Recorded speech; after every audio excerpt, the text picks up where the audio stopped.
P T I کی خاتون رہنما جو کمل شوذب صاحبہ کا ایک ویڈیو کلپ وائرل ہے جس میں وہ علیمہ خان صاحبہ کے خلاف انتہائی بےہودہ لفظوں میں ہرزہ سرائی کر رہی ہیں. وہ کہتی ہیں کہ علیمہ خان کو حکم چلانے کا شوق ہے تو اعلان کریں کہ وہ سیاست میں آ چکی ہیں, اور علیمہ خان سے جب بھی ان کا سامنا ہوا تو وہ ان سے لڑیں گی. وہ غصے سے علیمہ خان پر باقاعدہ لال پیلی ہو رہی تھی. پہلے تو کمل شوذب صاحبہ سے پوچھا جائے کہ وہ ایک دم اچانک کہاں سے نمودار ہو گئی. جس طرح جنگ کے بعد نواز شریف صاحب اچانک نمودار ہوئے ہیں, بالکل اسی طرح اس سارے کھیل کے بعد کمل شوذب صاحبہ بھی اچانک ہی نمودار ہوئی ہیں. بھئی صنم جاوید, خدیجہ شاہ, عالیہ حمزہ, عائشہ بھٹو جیسی خواتین رہنما بار بار گرفتار ہوتی ہیں, نکلتی تھی گرفتار. کمل شوذب جو پی ٹی آئی خواتین ونگ کی سربراہ تھی, انہوں نے کبھی ان خواتین کی گرفتاری کے لیے ایک لفظ بھی نہیں کہا. بتائیں تو صحیح نا کمل شوذب صاحبہ کہ 2 سال میں کتنی بار آپ ڈاکٹر یاسمین راشد صاحبہ کو ملنے گئی ہیں. عمران خان کی بہنوں کے ساتھ بدترین ظلم ہوا اور علیمہ خان گرفتار ہوئی, بار بار ہوئی, کئی ہفتے جیلم کی جیل میں رہیں.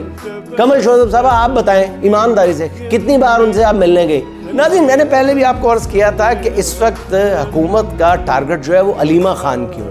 دیکھیں نا, سب کی ملاقاتیں کروانے پہ, پورے ملک کی ملاقاتیں کروانے کے لیے تیار تھی حکومت. صرف علیمہ خان کو عمران خان سے نہیں ملنے دیا جا رہا تھا. بالآخر گزشتہ روز ان کی ملاقات ہوئی ہے بہت تگ و دو کے بعد. تو کیا وجہ, کوئی تو بات آپ کو بھی سمجھ آتی ہوگی نا ناظرین. تو اب حملہ بھی کس پہ کروایا گیا؟ پی ٹی آئی کے اندر سے یہ میزائل کس کے ذریعے پھینکوایا گیا؟ کمل شوذب. انہیں تکلیف اس بات سے پہنچی ہے کہ علیمہ خان نے یہ کیوں کہا ہے کہ گوہر کون ہے. اب کمل شوذب کی بیرسٹر گوہر کے لیے اس ہمدردی کو سیاست کو جاننے والا ہر بندہ خوب سمجھتا ہے کہ اسمبلیوں میں نشست کی بھوکی اس طرح کی قیادت نے پی ٹی آئی کو یہ دن دکھایا ہے کہ کسی کو بھی اپنے قائد کی رہائی کی فکر نہیں ہے. سب اپنے اپنے عہدوں کے چکر میں. جس طرح عمران خان ملکی سیاست میں ہیرو بن کے سامنے ہے, اسی طرح مزاحمت کے باب میں بھی عمران خان کی بہنیں جو ہیں وہ بھی مطلب آؤٹ آف سلیبس ہی آئی ہیں, اور ہر کسی کو اسی کی تکلیف ہے.